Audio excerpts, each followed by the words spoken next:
नमः। प्रणवार्थाय शुद्धज्ञानैकमूर्तये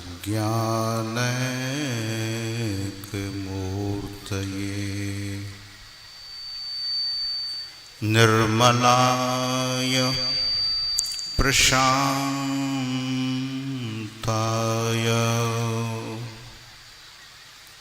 तस्मै श्री गुरुवे नमः। ज्ञान शक्ति समारूढ़ः तत्त्वमाला विभूषितः भुक्ति मुक्ति प्रदाता च तस्मै श्री गुरुवे नमः। ज्ञान उदधि अरुज्ञान घन सद्गुरु शंकर रूप। नमो नमो बहुबार ही सकल सुपूज्यन भूप। मूकं करोति वाचालं पंगुं लंघयते गिरिं यत्कृपा तमहं वन्दे परमानंद माधवम्। बोलिए श्री सद्गुरु महाराज की जय।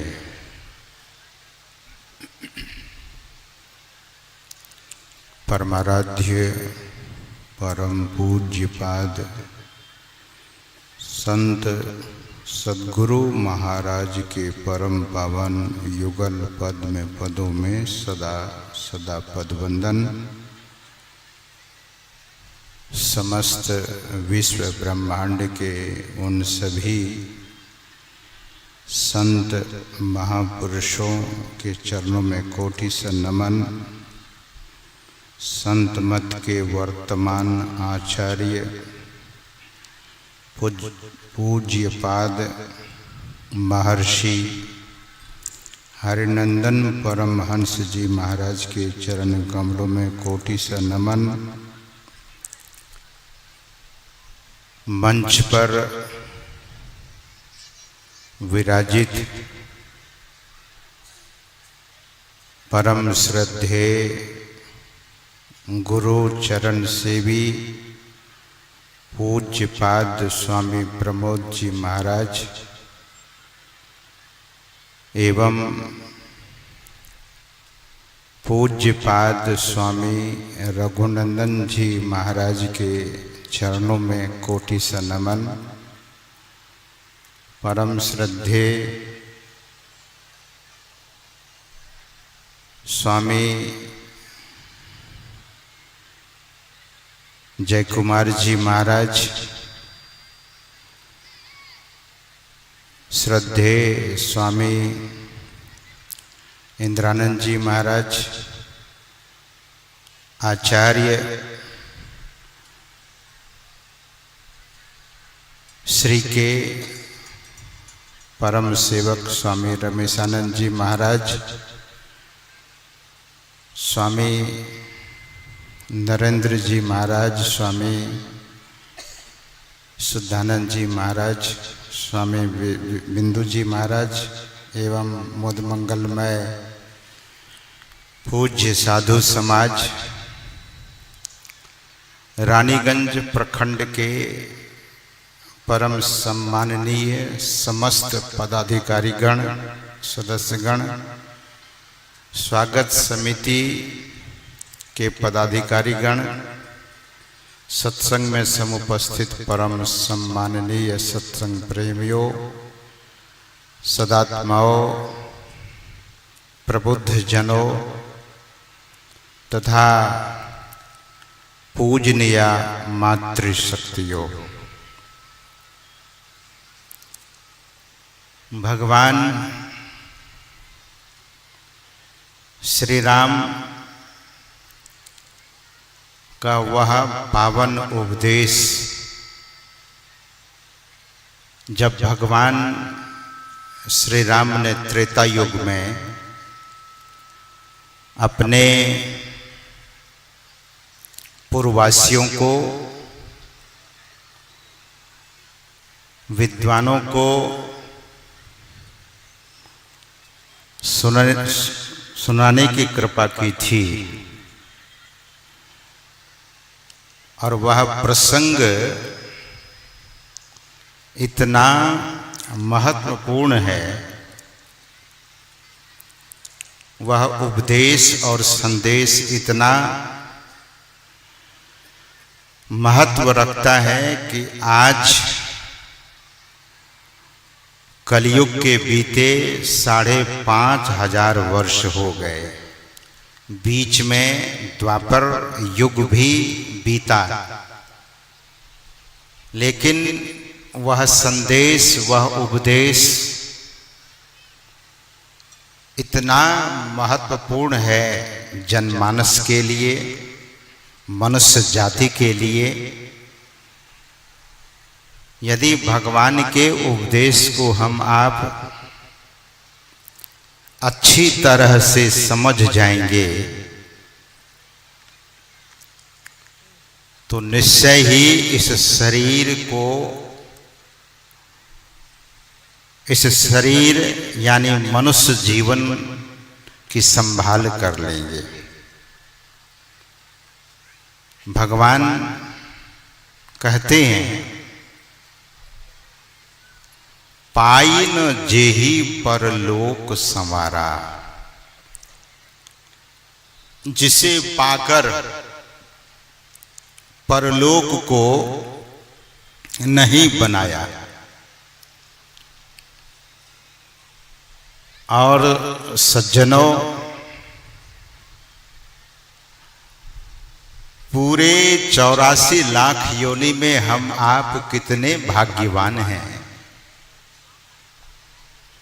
कि भगवान इस शरीर और मनुष्य जीवन की बड़ाई की है। किसी भी शरीर की बड़ाई भगवान ने नहीं की है। वैसे तो मानस में एक पंक्ति आई है, सब मम प्रिय सब मम उपजाए। भगवान कहते हैं कि मेरे लिए सभी प्रिय है, क्योंकि भगवान स्पष्ट करते हैं कि मैंने ही सबका सृजन किया है, मैंने ही सबको उत्पन्न किया है। भगवान तो कभी पक्षपात की बात नहीं करते हैं, लेकिन जिसके बुद्धि में खोट है कदाचित भगवान पर आक्षेप कर सकता है। भगवान कहते हैं कि सभी मेरे उपजाए हैं, सब मेरे प्रिय हैं, लेकिन भगवान नीचे की पंक्ति में कहते हैं कि सबते अधिक मनुज मोहि भाए। मनुष्य सबसे ज्यादा मुझे अच्छे लगते हैं, मनुष्य सबसे प्रिय है हमारा। सज्जनों,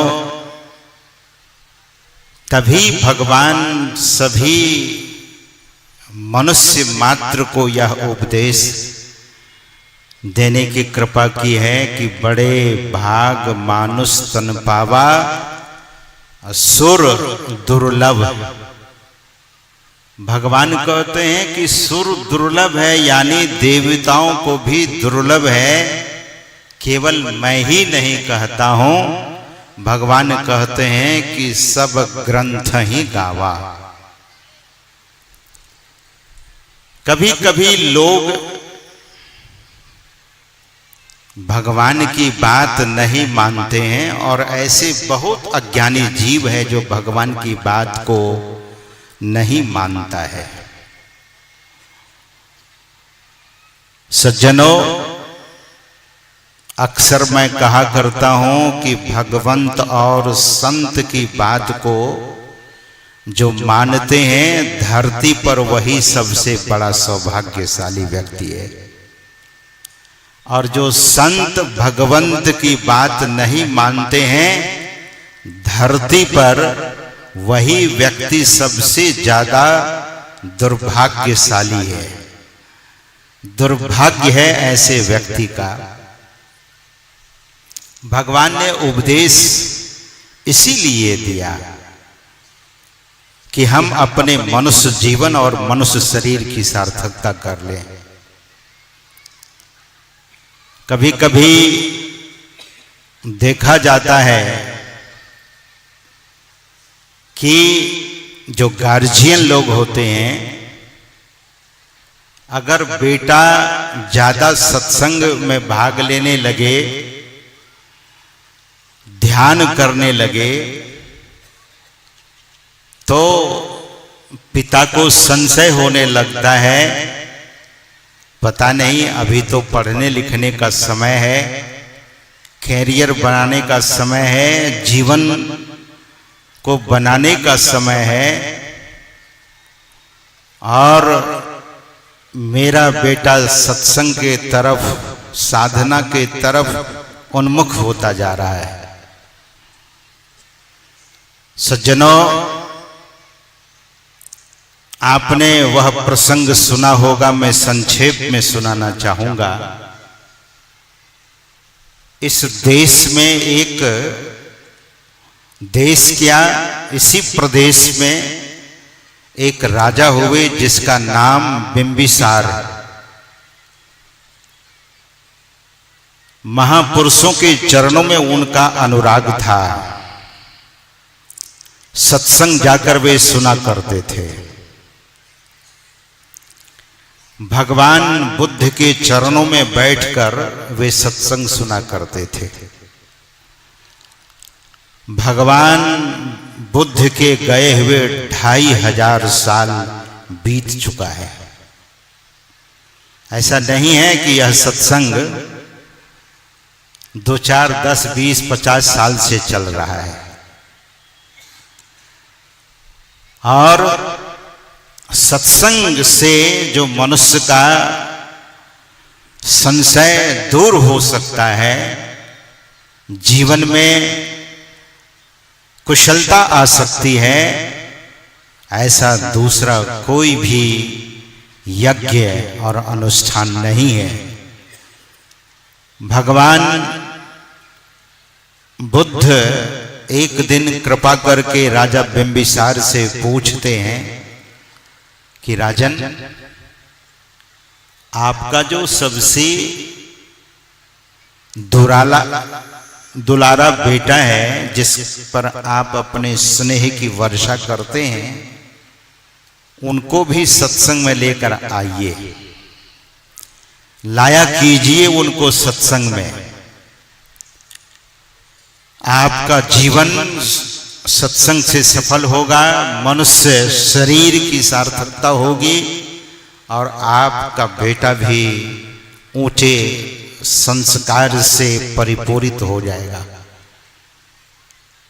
लेकिन राजा बिंबिसार भगवान बुद्ध के बातों को सुनकर भीतर ही भीतर डर जाता है और कल्पना करता है कि यहाँ तो देखता हूँ बड़े बड़े घरों के राजकुमार सन्यास ले चुका है, बड़ा से बड़ा राजा राजपाट के सुख को, राजकीय सुख को छोड़कर यति बन जा रहा है, सन्यासी और भिक्षु बन जा रहा है।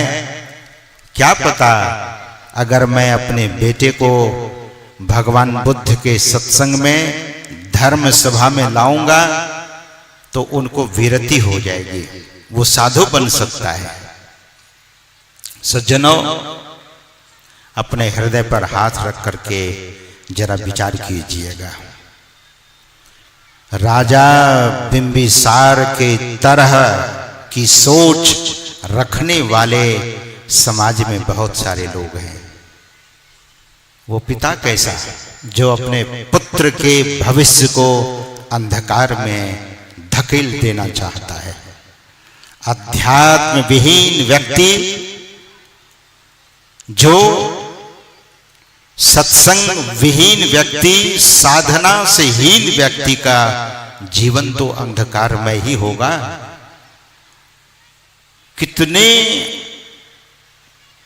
बड़े सुख का त्याग भगवान बुद्ध ने किया था। हम लोग एसी और एयर कंडीशन की बात करते हैं, और बड़े बड़े मॉल में आप जब जाते होंगे तो वहां पर सेंट्रल एसी की व्यवस्था होती है। लेकिन भगवान बुद्ध के जीवन में ऐसी व्यवस्था की गई थी, इतनी सुंदर परिचारिकाएं, इतनी सुंदर युवतियां उनकी सेवा में रहा करती थीं। मन बहलाने के लिए बाजे गाजे का पूरा प्रबंध रहता था, क्योंकि ज्योतिषियों ने कहा था चक्रवर्ती सम्राट शुद्धोधन से कि आपका बेटा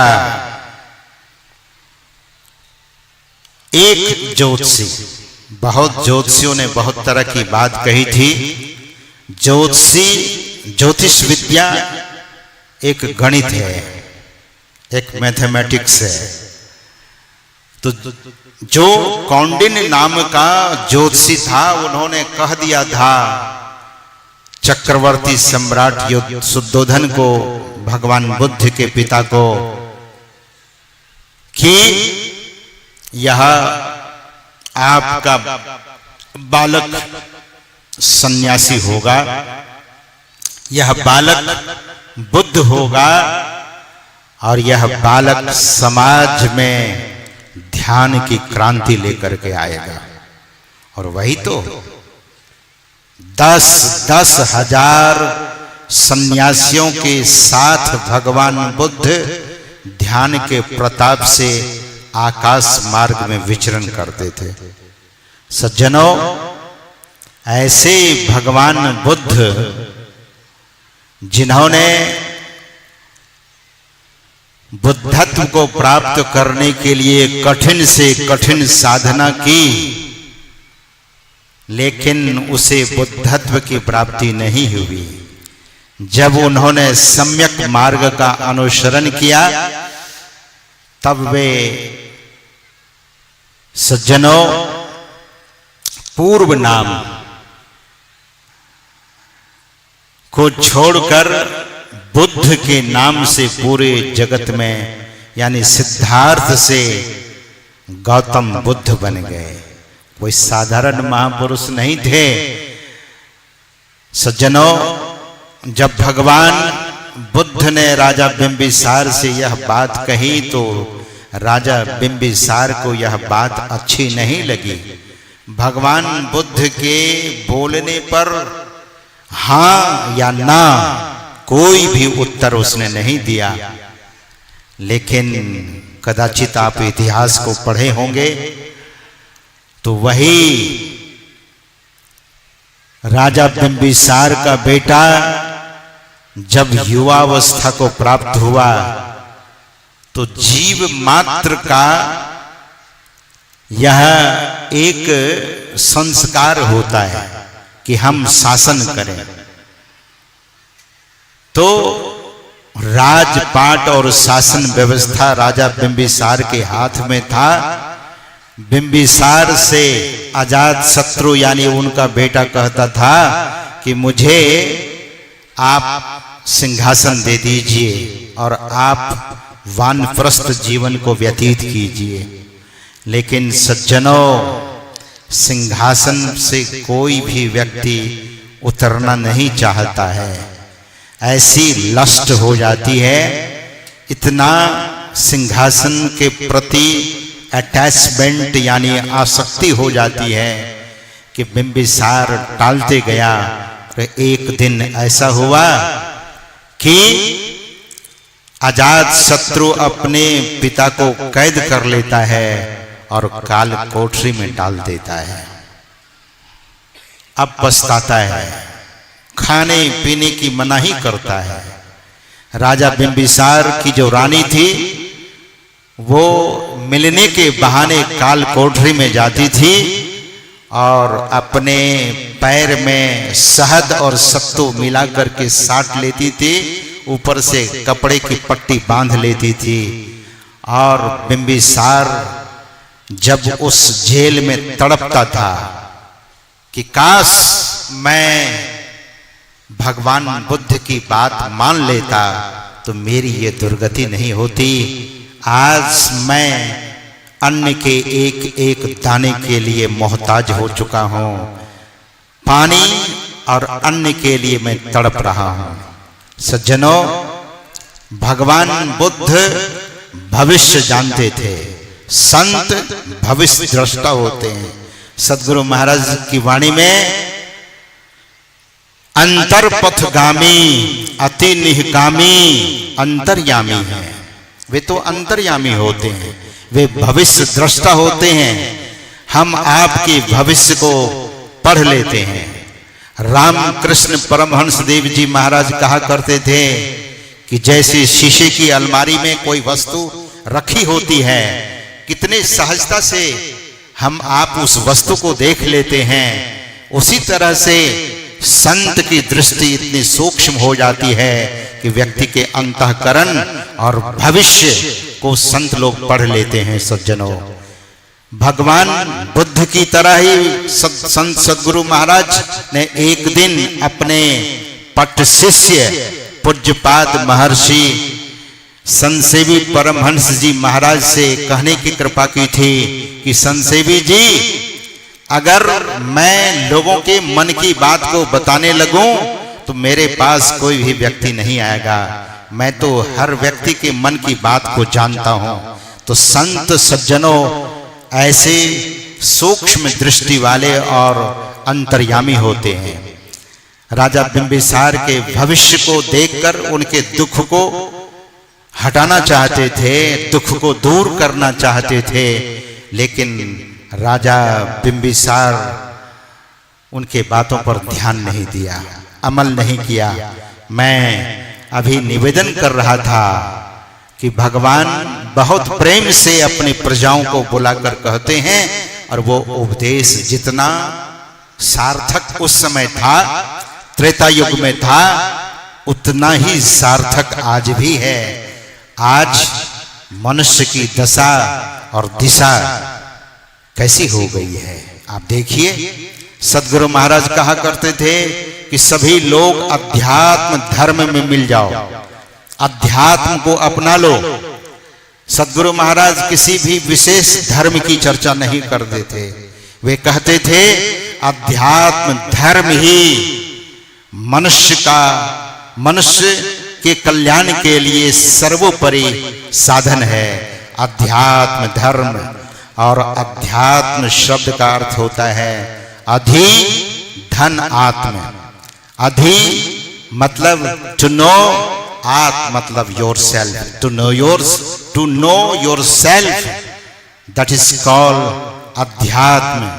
आप सब कुछ जानता है मनुष्य, बहुत कुछ पाया है, बहुत कुछ इकट्ठा किया है, बहुत शोहरत हुई है, बहुत यश को प्राप्त हुआ है, लेकिन देखिए आज दुनिया किधर जा रही है।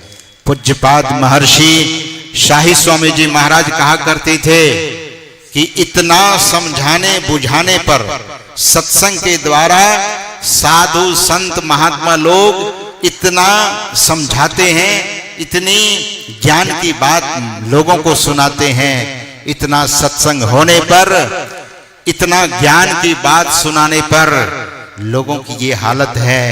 अगर सत्संग न होता, अगर समझाने बुझाने वाला नहीं होता तो दुनिया की क्या हालत होती।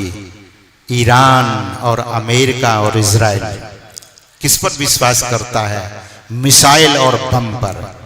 बम बार्डिंग और मिसाइल दागता रहता है। आप सभी लोग आजकल सोशल मीडिया से जुड़े हुए हैं। हर व्यक्ति के हाथ में मीडिया है, यानी मोबाइल फोन है। आप जानते हैं कि देश और दुनिया की क्या दशा और दुनिया किस दिशा में जा रही है। जो देश युद्ध नहीं चाहता है उसे युद्ध में धकेल दिया जाता है। वजह क्या है? अगर महर्षि में ही परमहंस जी महाराज की बातों को अगर अमेरिका सुना होता, अगर इजराइल सुना होता, तो आज दुनिया की ये दशा नहीं होती, दुनिया युद्ध की दिशा में नहीं जाती। उस व्यक्ति के जीवन में अध्यात्म का अभाव है, इसीलिए किसी भी मनुष्य पर उनको दया नहीं आती है। सज्जनों, अध्यात्म इतना जरूरी है।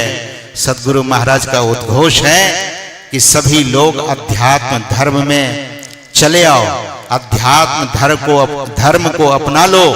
सज्जनों, राजा बिंबिसार इतना पछता रहा है। महापुरुष कहते हैं, पछताओगे कर मली मली। इस हाथ को एक दिन मल मल कर पछताता है वह अभागी जीव। सज्जनों, संत कबीर साहब ने बहुत ऐसे राजाओं का उदाहरण देने की कृपा की है। उन्होंने कहा कि देखो उस दुर्योधन को, देखो उस रावण को, देखो उस सहस्रार्जुन को, देखो उस कंस को, ऐसे अनगिनत राजा जो क्रूरता से जीवन को भर कर रखा था। सज्जनों, एक संत हुए हरियाणा में, वे कहते हैं, मर्द गर्द में मिली गए। मर्द जो अपने को कहता है वो गर्दा में मिल गया। मर्द गर्द में मिली गए, रावण से रणधीर, कंस केस चाणूर से हिरणाकुश बलबीर। तेरी क्या बुनियाद है, जीव जन्म धर लेत, गरीब दास हरि नाम बिना खाली परसी खेत। वो मर्द जो अपने को बहुत संस्कारी, बहुत विद्यावान, बहुत धनवान, बहुत कुशल मानता है, कुशलता धनवान बनने में नहीं है। सद्गुरु महाराज कहते थे कि सांड से लड़ता है, क्या लेना देना है आपस में। बिलाड़ से लड़ता है, क्या लेना देना है आपस में। प्रतिष्ठा के लिए, मेरा नाम हो, मेरा यश हो। सद्गुरु महाराज कहते थे कि आप प्रतिष्ठित रहें, लेकिन प्रतिष्ठा ही सब कुछ नहीं है। आप धनवान बने, लेकिन धन ही सब कुछ नहीं है। आप विद्यावान बने, यानी विद्वान बने, लेकिन भौतिक विद्या ही सब कुछ नहीं है। इसके परे का जीवन को जरूर जानिए और उस पर चलिए। बिंबिसार की भूख जब नहीं मिटती थी तो अपने पत्नी के पैर में जो वो लगा हुआ सत्तू और शहद, उसी को चाटता था। कैसी नौबत उसके जीवन में आई। अगर संत की बात मान लेते तो ये दिन उसे देखना नहीं पड़ता। सज्जनों, भगवान, इसीलिए भगवान का उपदेश आज भी इसीलिए पाठ करके सुनाया जाता है कि हम आप अपने जीवन को संभालें। भगवान कहते हैं कि मनुष्य शरीर पाकर अगर परलोक को नहीं बनाया और जीवन में विषय का ही स्थान दिया, भगवान कहते हैं, नर तन पाय विषय मन देही, पलटि सुधा ते सठ बिसले ही। वो सठ है, यह सठ शब्द भगवान के श्रीमुख से निकला हुआ शब्द है। सठ उस व्यक्ति को जो विषयी है, जो विषय लंपट है, जो विषय का लोलुप है, ऐसे व्यक्ति को भगवान श्री राम सठ कहते हैं। पलटी सुधा यानी अमृत को प्राप्त कर उसे उल्टा देता है, फेंक देता है, और हाथ में यानी जीवन में विष को अपनाता है। सज्जनों, ऐसा हम आपके साथ भी न हो, हम वैसे न बने।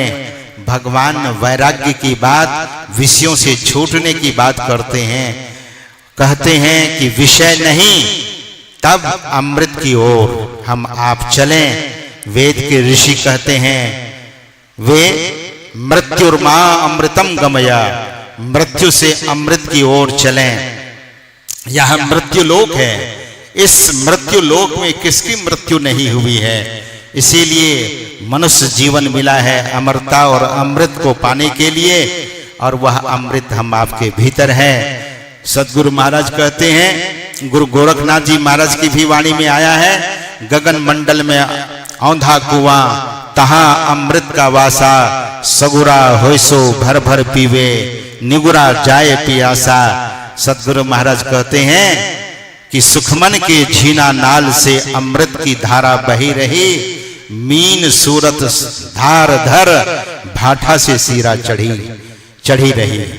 गुरु मंत्र जप, गुरु ध्यान कर, गुरु सेव कर, अति प्रीत कर, गुरु की आज्ञा मान प्यारे, कर सदा उनकी कही। अगर संतों की बात, संत सदगुरुओं की बात और भगवान की बात यह जीव मान ले तो इसे अमृत की प्राप्ति होगी। वेद के उस महावाक्य हम आपके जीवन में घटेगा। मृत्युर्मा अमृतम गमया, असतो मां सद्गमया, तमसो मां ज्योतिर्गमया। हर जीव अंधकार में पड़ा हुआ है, लेकिन मनुष्य भी अन्य जीव के भांति अंधकार में पड़ा हुआ है। आंख बंद करने पर अगर अंधकार दिखता है तो अभी मृत्यु लोक में अज्ञान की अवस्था में यह जीव है।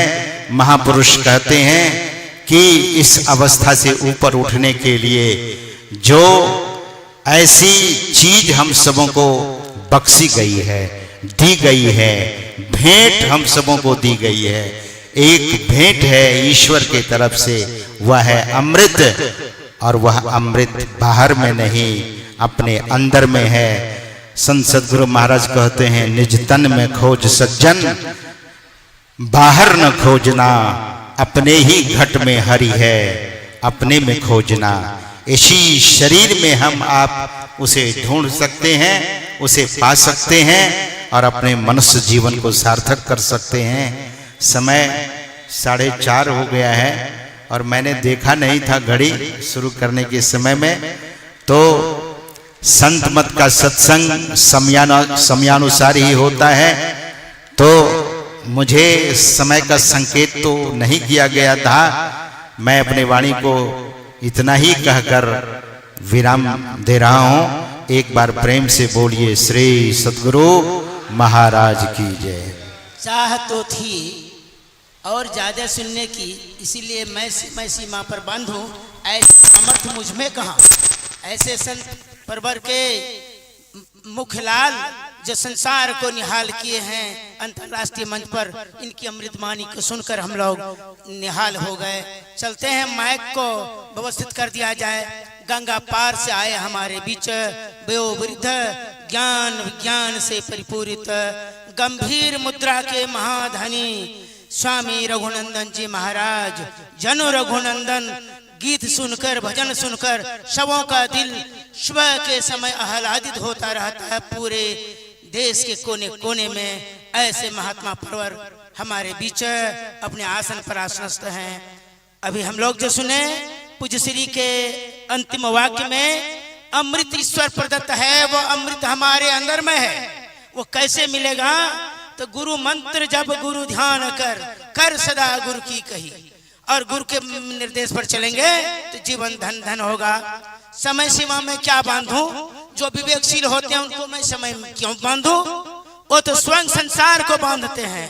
भला मैं छोटा सा आदमी बांधूं, इसलिए मैं किन्हीं दिव्य पुरुष को बांधने की शक्ति नहीं रखता। जय गुरु।